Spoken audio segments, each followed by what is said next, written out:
So you've stumbled upon this video, and most likely that is because you started an Instagram account for your business, but then you're kind of like, well, crap.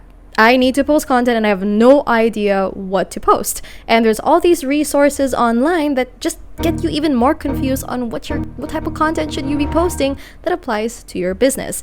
So that is why I am here today. I'm here to help you make it simple for yourself by explaining the 5 types of social media content that you can always start with. I'm going to make this fast and easy as much as my powers let me, and let's begin.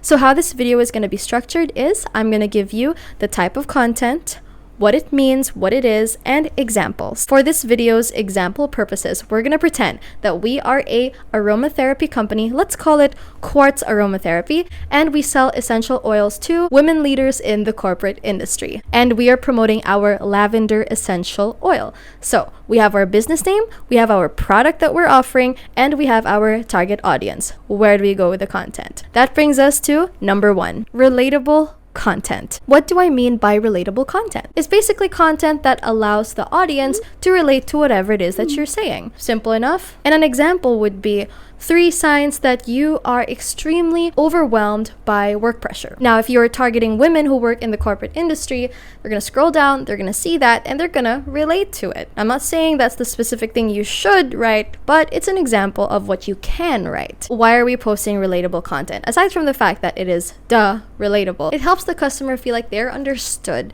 and nothing feels better than feeling understood. And when you can find a safe space where you feel understood, you'll always keep visiting that space. Same thing goes for social media accounts. If customers feel like they can relate to the content that you push out there, the more they're gonna want to visit you because they think like, oh, this is my tribe. This is my people.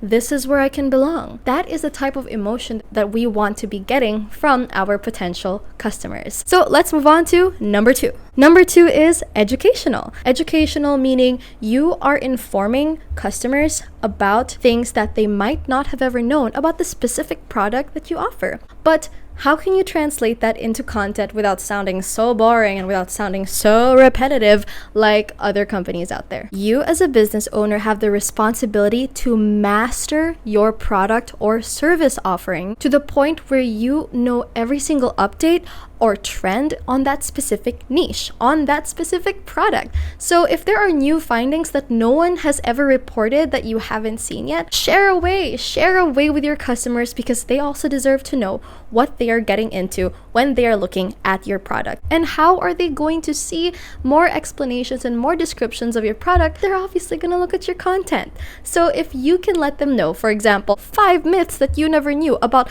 lavender essential oil, you can even add a little mind-blowing there just to make it more like, that's gonna help them feel so curious because even if they're an expert, they could think like, I know everything there is to know about lavender essential oils. Let me look at this video and see whether or not there's something new or whether or not I still know my stuff. So that's the type of reaction that you could potentially be getting from customers who look at your educational content. Number 3, and this is my absolute favorite, it's called disruptive content. So disruptive content is actually one of the more risky ones because basically is you are calling them out. You are calling your customers out. You are hitting their pain points so hard that they have no choice but to stop in their tracks and listen to what you have to say. That's why it's called disruptive. It disrupts you from scrolling. A few types of content would be you're failing at living life with ease because you don't do this. You do this because you are ... So it's kind of like you're accusing them of something, but not really. It is a very bold statement that makes your customer feel like, excuse me? What did you say? And so obviously, they're going to stop in their tracks. Not only are they being called out, they want to know why you're calling them out. And so they're going to watch your video. And that sweet watch time plus the engagement that you're going to get from disruptive content is going to be very beneficial in favor of the algorithm for your post. Number 4 is thought and emotional type of content. This is the type of content where you would be asking questions or sharing testimonials. It's all community based. It's all asking your followers about what they like the most. It's putting up polls. It's sharing quotes of inspiration perhaps your audience needs to hear. And this type of content is really good because it can really help you find out what your followers followers think, what they're saying, and in the event of that, you can actually collect all of that and use it for future content ideas, right?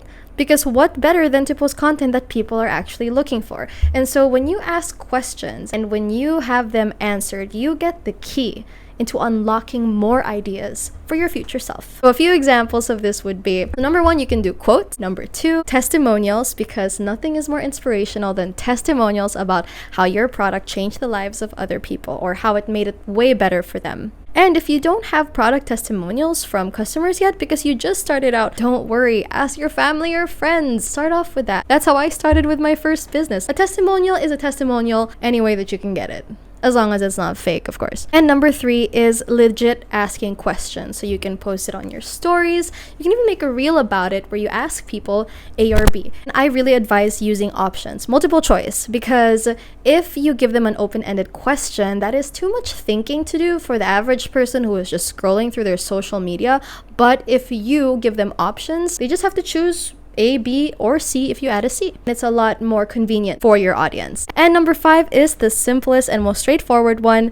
It is just plain product content ideas. So you're pushing your product out there. It's mostly about the aesthetics because you're posting photos. You have a good little copy on the bottom. Maybe you got influencers endorsing it. So it's really more on just straightforward product content. Some samples would be photos, layouts, influencer marketing, and actually getting photos from your customers. You can never go wrong with a simple product photo because after all, that is what you're offering. And if you truly believe in your business and in your product, trust me, that will resonate in your social media content and of course to your customers who will be buying your products. So that practically sums up the 5 types of content that you can start off with in social media. Now, there's actually so much more to creating content, especially when you want to niche down into your specific industry. However, you can always start off with these 5 types for now. We all gotta start somewhere, right? I know that it can be super overwhelming to make content idea after content idea, especially if you are a non-creative, which is why I made a video that makes brainstorming for social media content ideas super easy for non-creatives or burnt out creatives. Because trust me, for some of you creatives out there, I know y'all get burned out on like a monthly basis. It's gonna be right here, so don't forget to press a like, subscribe, and click on that notification bell button for more of these types of videos. Again, my name is Dana. This is the Quartz Media YouTube channel. Thank you for watching and see y'all next time.